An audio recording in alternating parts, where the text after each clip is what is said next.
right, so political parties and presidential candidates have signed a peace pact to ensure peaceful and fair election process ahead of the December 7th election, which is in 7 days from now. So let's watch the entry of John Dramani Mahama and Mahamudu Bawumia.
If you look at the table that I have shown,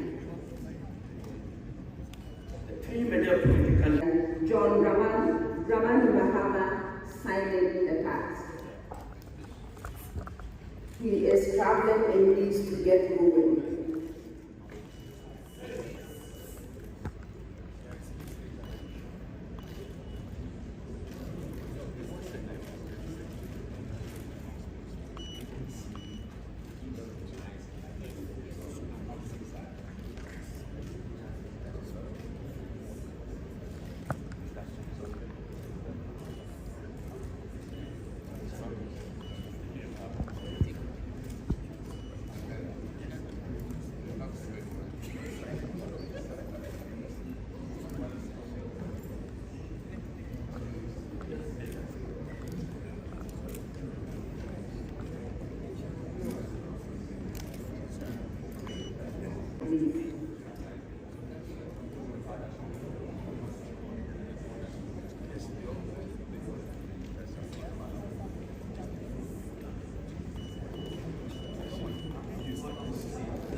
This is Authentic Plus TV. Kindly do subscribe, share, and like, and also don't forget to kindly follow us on all social media platforms.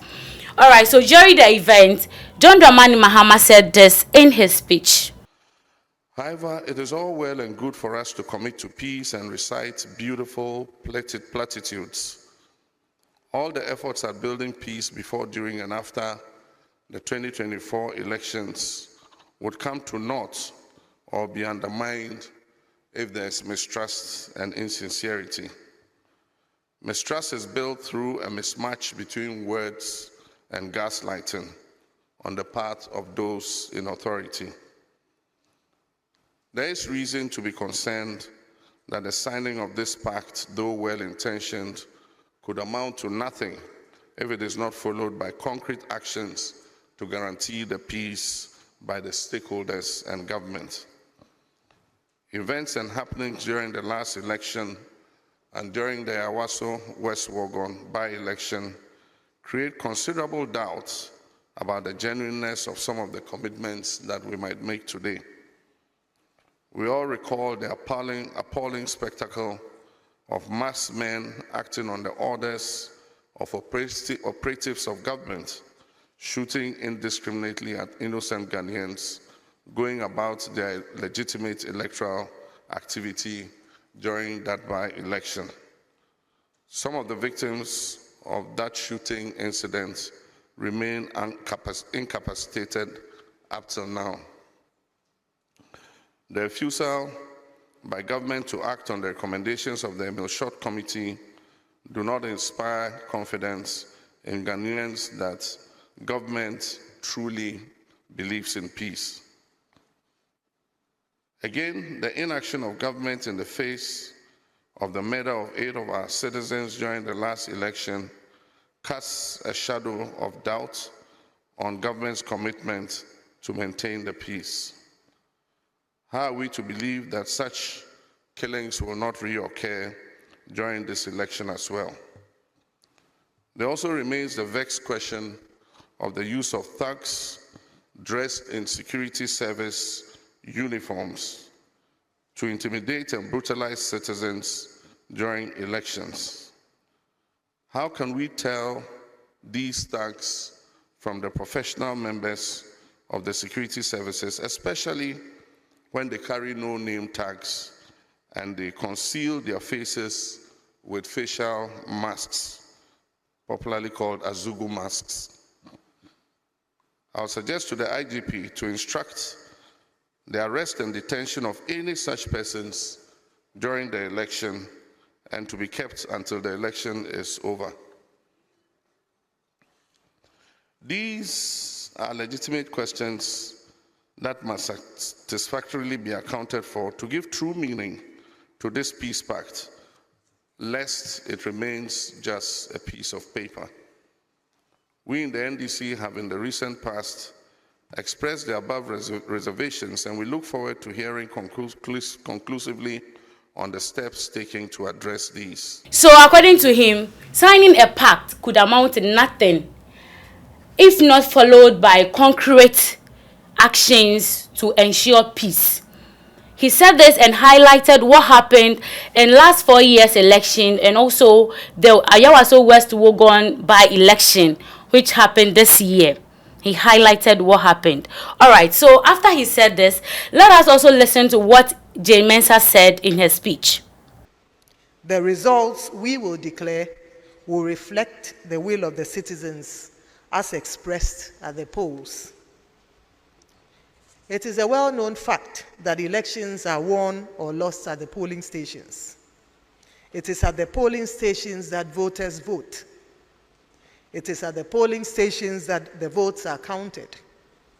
It is at the polling stations that the results are documented on the pink sheets and signed by all the agents of the presidential candidates.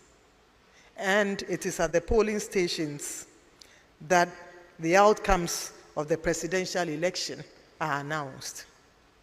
These are the results that will be collated at the constituency, regional and national collation centers, and it will be in the full view of the agents of the political parties who will go on to sign the various results declaration sheets.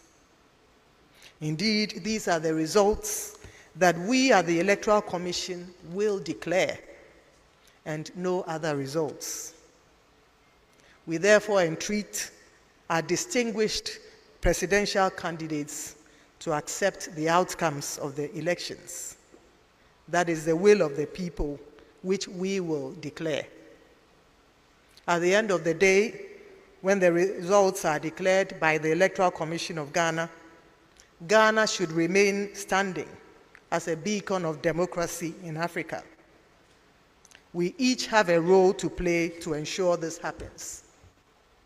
God being our helper, we at the Electoral Commission of Ghana will do everything in our power to abide by the oath that we made to God and to the people of Ghana when we were sworn into office in 2018. So according to Jay Mensah, the EC has signed an oath to God. They've told God that this year's election, they are going to declare the result as it is, according to what the voters asked for, what the police stations will present. They are going to declare the result accordingly, and they are not going to declare any result. They are not going to forge any results. Everything they are going to say would be based on what the voters asked for. So every presidential candidate should accept the outcome of 2024 election result, because that is what they are going to present and they are going to declare out there during the 7th December election. This is Authentic Plus TV. Kindly do subscribe, share and like, and also don't forget to kindly follow us on all social media platforms.